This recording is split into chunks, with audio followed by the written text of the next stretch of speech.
Chapter 114 चीकू की उदासी। कुल 15 मिनट में ही यश ऑफिस पहुंच गया था। वहां उसने कई लोगों को उसके लिए इंतजार करते हुए पाया।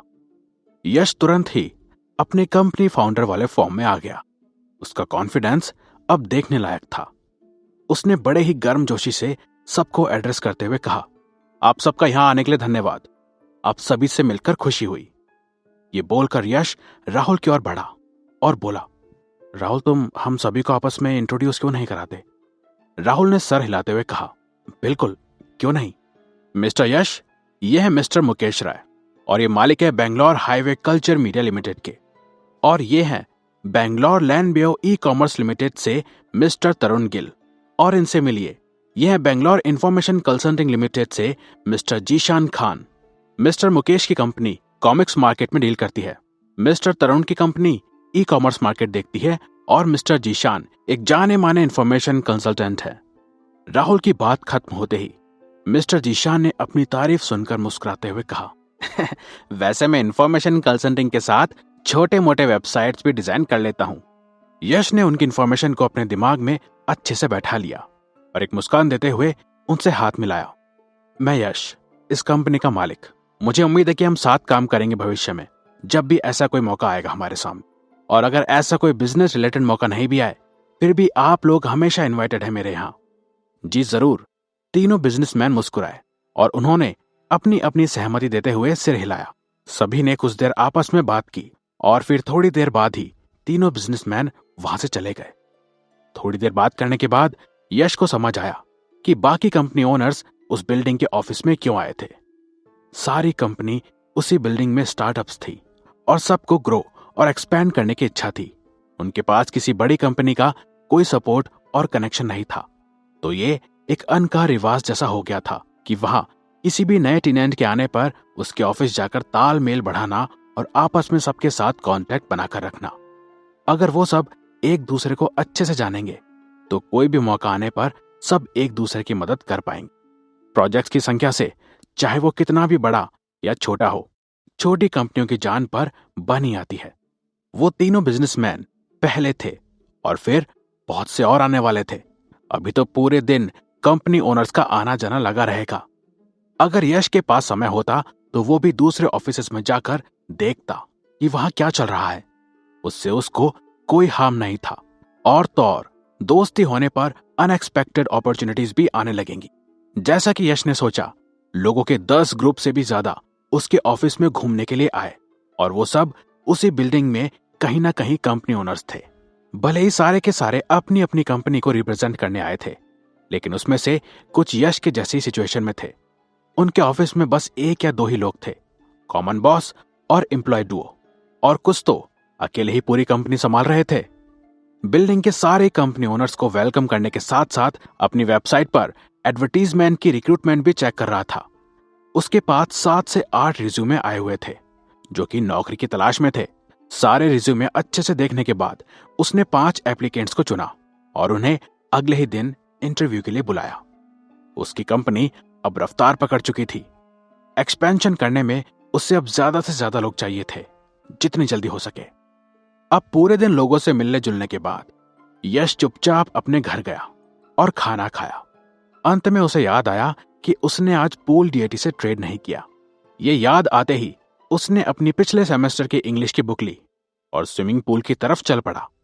हमेशा की तरह यश के स्विमिंग पूल पहुंचने पर उसने बुक को वापस पूल में फेंका और तभी एक आकार पानी के ऊपर प्रकट हुआ। वो बोला, रुक जाइए मास्टर यश। ये बोलते हुए ही पूल डीएटी बाहर निकल रहा था कि वो बुक उसके सिर पर जा लगी। आउच! और फिर एक जोर से चिल्लाने की आवाज आई। पूल डीएटी और बुक दोनों ही पानी में छपाक से गिरे। यश पूल डीएटी को देखकर कंफ्यूज हो गया। वो बोला, क्या चल रहा है यहां? अब क्या माथे से चीजें लेने की आदत पड़ गई है राक्षसों को? थोड़ी देर बाद पूल डीएटी अपना सिर रगड़ते हुए वापस से ऊपर आया। उसने वो भीगी बुक हाथों में पकड़ रखी थी और उसने कहा, मास्टर यश, थोड़ा पेशेंस रखिए, मैंने अपनी बात पूरी नहीं की है अभी। यश पहले से भी ज्यादा कंफ्यूज्ड हो गया था। अब उसे देखकर पूल डेटी ने आराम से कहा, आज का ट्रेड खत्म हो चुका है। जो बुक तुमने फेंकी वो एक्सेप्ट नहीं की जाएगी, तो ये पानी में पड़ी पड़ी और गीली हो जाएगी। क्यों? ये ट्रेड क्यों खत्म हो गया? तुम्हारी जादुई शक्तियों का कोई टाइम लिमिट है क्या? यश ने पूछा। तब पूल डेटी अपने दोनों हाथ जोड़कर बोला, चीकू ने पहले ही ट्रेडिंग कर ली है मास्टर यश। चीकू ने ट्रेडिंग कर ली? यश ने पूछा। यश अब पहले से भी बहुत ज्यादा कंफ्यूज्ड हो गया था। उसने सोचा कि चीकू की कब से इतनी औकात हो गई कि वो यश के बदले ट्रेडिंग करने लगा। उसने फिर कहा, मैंने चीकू को ट्रेड करने के लिए नहीं बोला, और क्या वो मेरी जगह पर ट्रेडिंग कर सकता है, वो भी बिना मेरी इजाजत के? अपने हाथ जोड़े हुए ही पूल डेटी ने कहा, तब तो आपको चीकू से ही बात करनी पड़ेगी इसके बारे में। कायदे से आपकी जगह पर कोई ट्रेड नहीं कर सकता, लेकिन आपने कभी मना नहीं किया। क्या? कहीं ये मुझे बेवकूफ तो नहीं बना रहा है? ये तो ऑब्वियस लूप होल है। यश मन ही मन सोचने लगा। यश ने फिर इस समस्या पर ज्यादा सोचा नहीं। उसके लिए सबसे आसान तरीका था कि वो सबको ट्रेड करने से मना कर दे। उसने पूल डेटी से पूछा, अच्छा ये बताओ कि चीकू ने क्या ट्रेड किया?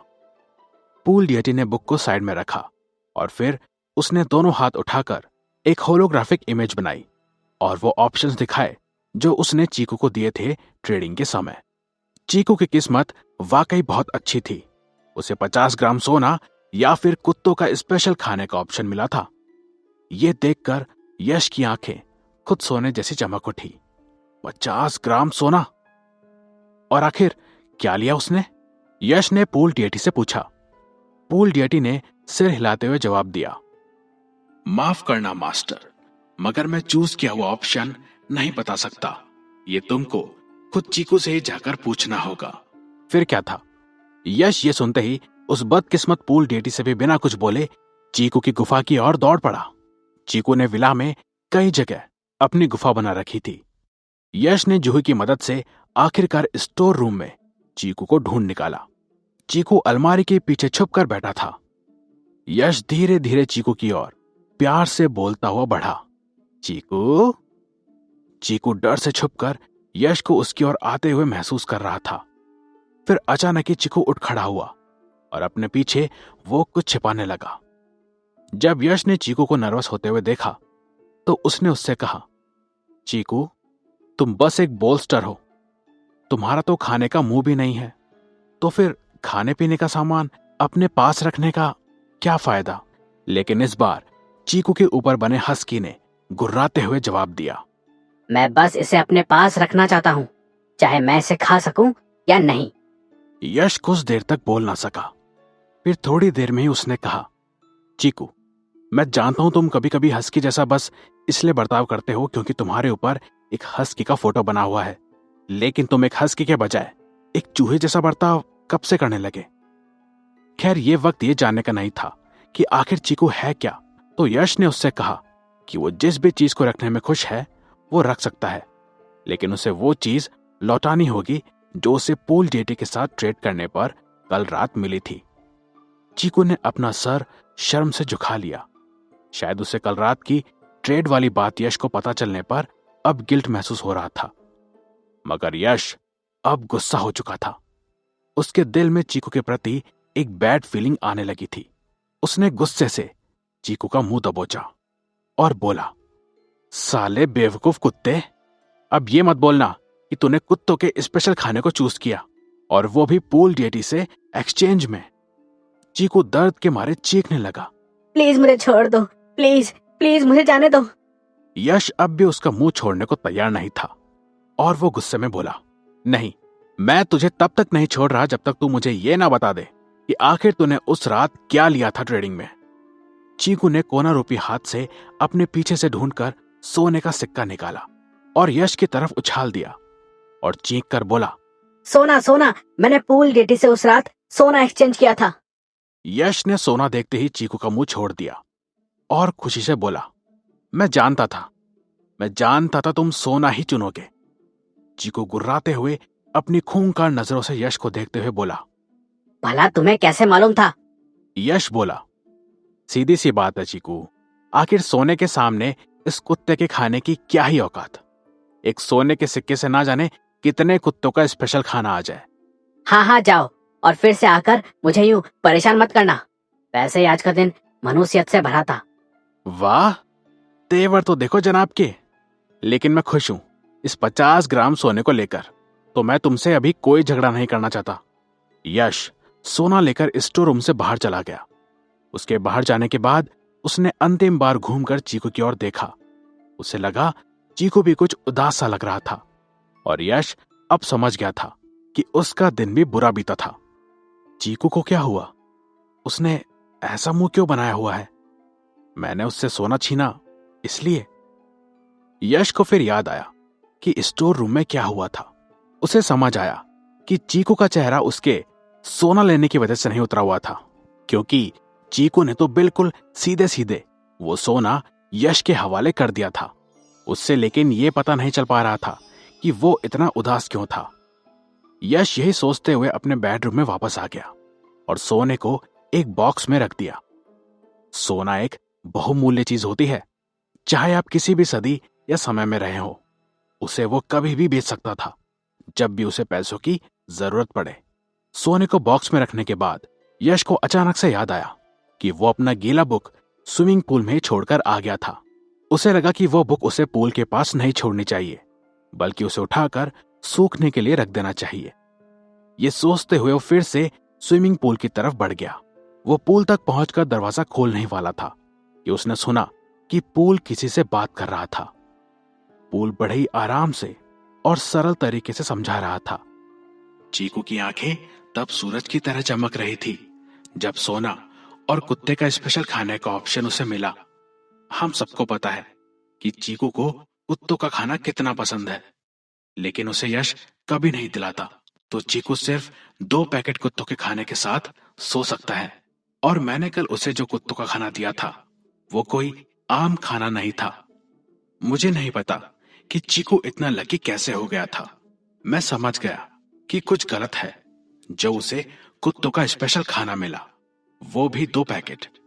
तो मैंने जब चेक किया तो पता चला कि उस पैकेट में भरा खाना स्पेशल एबिलिटीज देता है।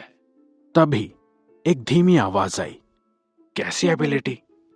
यह आवाज सैंडी की लग रही थी। पूल डेटी ने कहा, उस खाने में एक ऐसा तत्व था जिसे एक बूढ़ा आदमी खा ले तो वो तत्व उसे एक जवान आदमी की तरह बना दे, चाहे उनके एज का गैप कितना ही क्यों ना हो। पूल डेटी ने फिर कहा, उस खाने की स्पेशल एबिलिटी बस इतनी ही थी, बेहतरीन स्वाद और ऑटो रिफिल। सैंडी ने चौंकते हुए पूछा, ऑटो रिफिल? हाँ, जब भी वो पैकेट खत्म होगा तो अगले ही दिन वो अपने आप ही भर जाएगा। पूल डेटी ने अपने स्ट्रेट फेस को बरकरार रखते हुए कहा। सैंडी इस एबिलिटी से कुछ ज्यादा ही प्रभावित था और फिर उसने पूल से पूछा, ये तो बहुत बढ़िया एबिलिटी है ना? हाँ, वही तो मैंने बोला। सैंडी, तुम सोच भी नहीं सकते कि कल रात उस स्पेशल खाने को देखकर चीकू की क्या हालत थी। सैंडी बोला। पूल डेटी ने याद करते हुए सैंडी को बताया, मुझे तो साफ साफ याद है कैसे आधे घंटे तक चीकू टेंशन में मेरे सामने खड़ा रहा। मुझे तो खड़े खड़े नींद भी आने लगी थी। खैर, लेकिन लास्ट में उसने सोना ही चूज किया, अपना स्पेशल वाला खाना नहीं। सैंडी इस बात को सुनकर जैसे शॉक में चला गया हो। वो बोला, यार, लेकिन क्यों? पूल डेटी ने अपनी उसी धीमी सी सॉफ्ट आवाज में सैंडी से कहा, चीकू ने मुझसे सोना लेते हुए बस इतना बोला कि मास्टर यश को ये पाकर बहुत खुशी होगी और इसे बेचकर अच्छे खासे पैसे कमाए जा सकते हैं। मास्टर यश को अभी पैसों की जरूरत भी है और चीकू उन्हें दिन रात काम करता हुआ देखकर खुश नहीं था। शायद इसीलिए उसने सोना लेना ही ठीक समझा। हाँ, बात तो ठीक है, सैंडी कुछ सोचते हुए बोला। इधर एंट्रेंस के पास से यश सब कुछ सुन रहा था। अब उसके अंदर चीकू के लिए वो बैड फीलिंग तो बिल्कुल भी नहीं थी जो उसे पहले महसूस हो रही थी। उसने अपनी मुट्ठी बंद की और सर झुकाए धीमी सी आवाज में कहा, यार चीकू, यश जब वहां से जाने लगा, हालांकि पूल और सैंडी की बातें अभी भी चल ही रही थी, पर शायद यश के लिए अब कुछ और सुनने को नहीं बचा था, तो बस चुपचाप वो वहां से जाने लगा। पीछे से आवाजें अब भी आ रही थी। मैं तो 100% बोल सकता हूं कि सोने का सिक्का लेकर चीकू बिल्कुल भी खुश नहीं था। आखिर अपना स्पेशल खाना छोड़ने का दुख किसे नहीं होगा। मैंने तो उससे पूछा भी कि क्या उसे अपने डिसीजन पर रिग्रेट है, तो उसने सीधा सीधा बोला, बिल्कुल भी नहीं। पूल ने सैंडी से ये सब बातें करी, जिसके जवाब में सैंडी ने पूछा, चीकू एकदम इडियट है क्या? और फिर धीरे धीरे आवाज धीमी होती चली गई। यश अब वहां से जा चुका था।